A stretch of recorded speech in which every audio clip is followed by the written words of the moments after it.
زندہ باد کہ شامل ہے سبھی کا خون اس مٹی میں، شامل ہے سبھی کا خون اس مٹی میں، کسی کے باپ کا ہندوستان تھوڑی ہے۔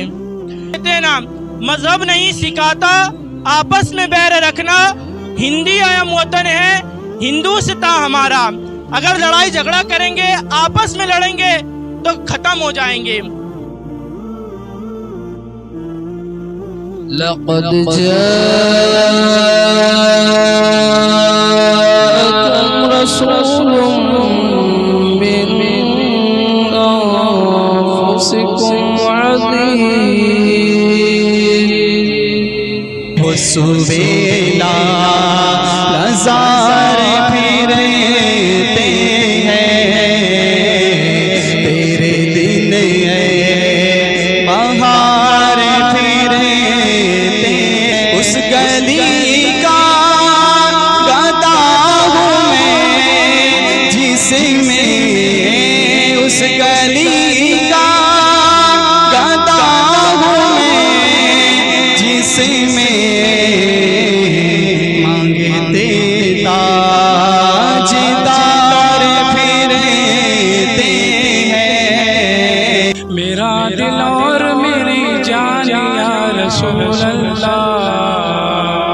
تم پہ سو جان سے قربان یا رسول اللہ، تم پہ سو جان سے قربان یا رسول اللہ، میرا دل اور میری جان یا رسول اللہ، تم پہ سو جان سے قربان یا رسول اللہ، تم پہ سو جان سے قربان یا رسول اللہ، یا رسول اللہ یا رسول اللہ۔ کہتے ہیں نا مذہب نہیں سکھاتا آپس میں بیر رکھنا، ہندی اہم وطن ہے ہندوستاں ہمارا، اگر لڑائی جھگڑا کریں گے آپس میں لڑیں گے تو ختم ہو جائیں گے۔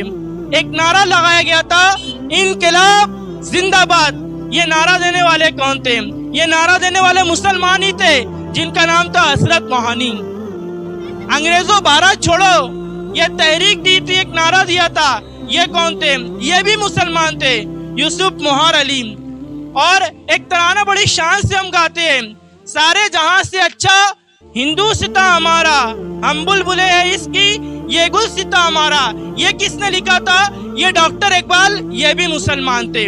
اور یہ ترنگا ہم جو دیکھ رہے بڑی آن بان شان سے لہراتے ہیں، اس کو ڈیزائن کرنے والے، اس کو رنگ دینے والے کون تھی؟ ایک مسلم خاتون تھی جن کا نام تھا ثریا طیب جی۔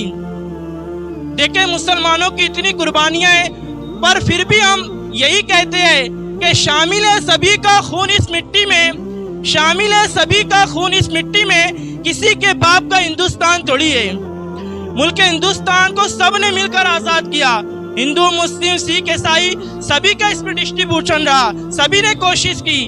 تو ایسا نہیں ہونا چاہیے کہ جو مجاہدین آزادی ہے کچھ کو بتایا جائے کچھ کو چھپایا جائے، سب نے مل کے کوشش کی، سب نے مل کر آزادی دلائی، تو سب کا نام ہونا چاہیے۔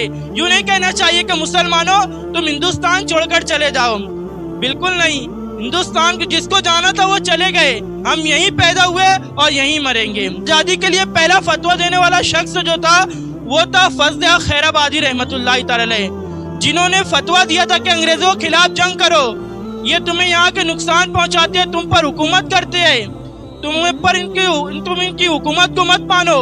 پہلا فتویٰ دیا تھا، اس کے بعد انقلاب آ گیا تھا۔ تو پیارے محترم اسلامی بھائیوں، یہ آزادی ہمیں تقریباً 200 سال کی غلامی کے بعد ملی ہے، تو ہم اس کا شکر کیوں نہ منائیں۔ اور ذرا غور کریں، ہمارے بزرگان دین نے اپنی جان قربان کر دی، سب کچھ قربان کر دیا دیش کے لیے۔ آج ہم دیش کی ترقی کے لیے کیا کر رہے ہیں؟ ذرا سوچیں، ہمارا نوجوان دیش کی ترقی میں کیا کر رہا ہے؟ آج ہمیں انگریزوں سے آزادی تو نہیں چاہیے، انگریز تو چلے گئے، ہم کو آزادی چاہیے۔ کس سے آزادی چاہیے؟ گناہوں سے آزادی چاہیے، یہ وقت کی بربادی سے آزادی چاہیے۔ ہمیں کرنا ہے اچھے کام کرنا ہے، ملک کی ترقی کے لیے اپنا حصہ ملانا ہے، ورنہ آنے والی نسلیں کیا کہیں گے؟ یہ ہمارے بزرگوں تھے، یہ ہمارے والد صاحب تھے، انہوں نے یہ کیا وہ کیا۔ ہم آج کتنی شان سے کہتے ہیں کہ ٹیپو سلطان رحمۃ اللہ تعالی نے انگریزوں کے خلاف سب سے پہلے لڑا۔